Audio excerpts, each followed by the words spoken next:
ini merupakan modul daftar SPK di program ganti kontraktor. Jadi untuk daftar SPK ini terbagi atas 4 kelompok, yaitu ada daftar SPK upah, ada alat, subkon, dan juga overhead. Jadi ini merupakan modul di mana kita bisa melihat data inputan SPK kita, yaitu yang mengenai upah, alat, subkon, dan overhead. Secara umum untuk pembacaan datanya itu mirip-mirip. Nah, kita contohkan di sini di daftar SPK upah. Nah, saat kita buka akan muncul modul seperti ini. Oke. Seperti biasa di bagian atas kita bisa melihat ada banyak sekali filter yang kita bisa manfaatkan. Pertama kita bisa memilih proyek. Jadi proyek mana yang kita lihat datanya bisa kita pilih di sini.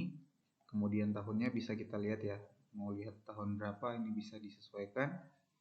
Di sini kita bisa menentukan pemasok SPK-nya. Jika kita mau lihat data SPK Mandor Angga bisa kita pilih, atau kalau kita mau lihat semuanya bisa kita pilih semua, dia akan muncul. Kemudian nomor SPK ini bisa kita tentukan juga, dan seterusnya. Di sini adalah filter-filter yang bisa kita gunakan.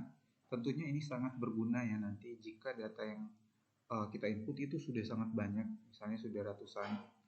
Nah, ini akan sangat-sangat berguna karena kita akan dibantu jadi lebih simple untuk melihat data. Jadi kita bisa melihat data yang kita butuhkan saja seperti itu. Itulah gunanya filter di bagian atas ini. Kemudian kita lihat yang di bagian bawahnya. Ini kalau kita lihat artinya ini udah dikunci ya. Nah, ini fitur kunci hanya tersedia bagi user yang ditentukan gitu. Jadi nggak semua ada fitur kunci ini. Oke, kita bisa lihat mengunci data kita tinggal klik ya di sini. Kalau untuk melepas tinggal diklik kanan. Nah, oke, di bagian sini kita bisa lihat ada status untuk SPK-nya. Nah, ini kita bisa lihat ya statusnya. Kemudian di sini ada yang sudah di ACC, ada yang belum di ACC. Ini kita bisa lihat di sini. Oke, jadi ACC ini jadi pada tahap pertama ya, pada saat kita input SPK misalnya. Kemudian untuk lanjut di proses opnam, kalau tidak di ACC maka tidak bisa di opnam di unit selanjutnya. Maka sangat penting untuk kita bisa melihat data seperti ini, mana yang sudah di ACC, mana yang belum.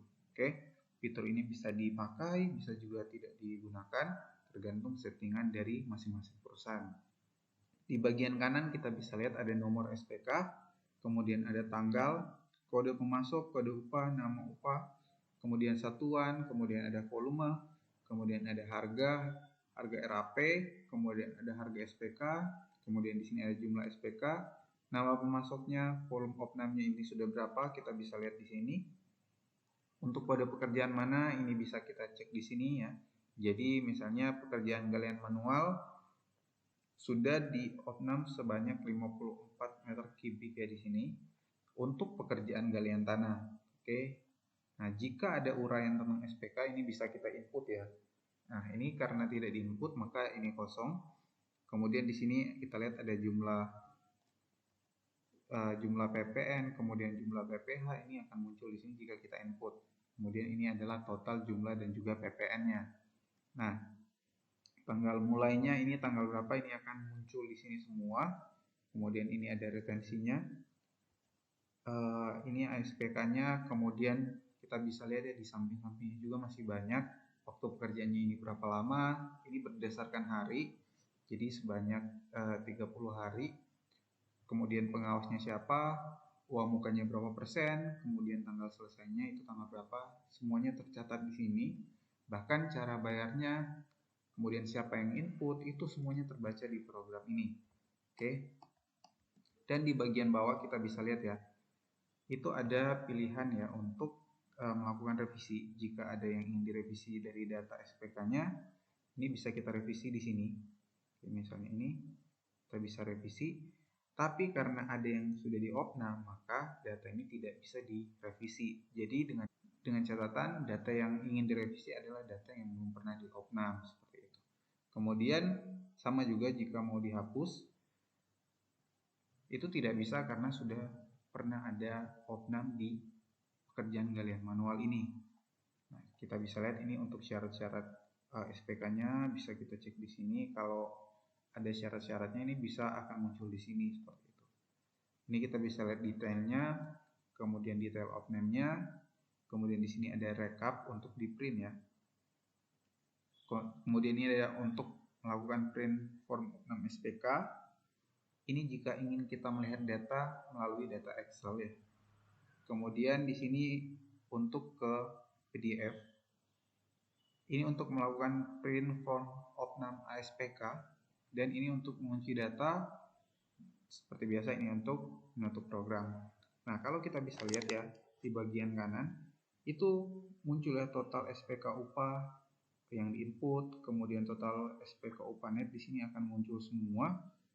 Kemudian sudah berapa opnamnya ini bisa kita cek di sini nilainya ya. Di bagian kanan ada yang di close juga, ini akan muncul total opnam SPK close, di sini akan muncul semua. Dan yang masih open itu nilainya berapa, di sini akan muncul semua. Tentunya data SPK ini sangat membantu kita ya untuk melihat data di proyek mengenai SPK upahnya seperti itu. Nah, seperti yang saya katakan sebelumnya, untuk SPK ini sebenarnya pembacaannya data itu mirip-mirip seperti daftar SPK alat di sini. Modulnya seperti ini, mirip dengan SPK upah tadi. Jadi kita tinggal menyesuaikan, kemudian SPK subkon dan overhead juga mirip-mirip. Jadi untuk melihat datanya itu sama seperti kita melihat data daftar SPK upah, seperti itu. Mungkin itu untuk pembahasan kita mengenai daftar SPK di program Kanti Kontraktor. Terima kasih.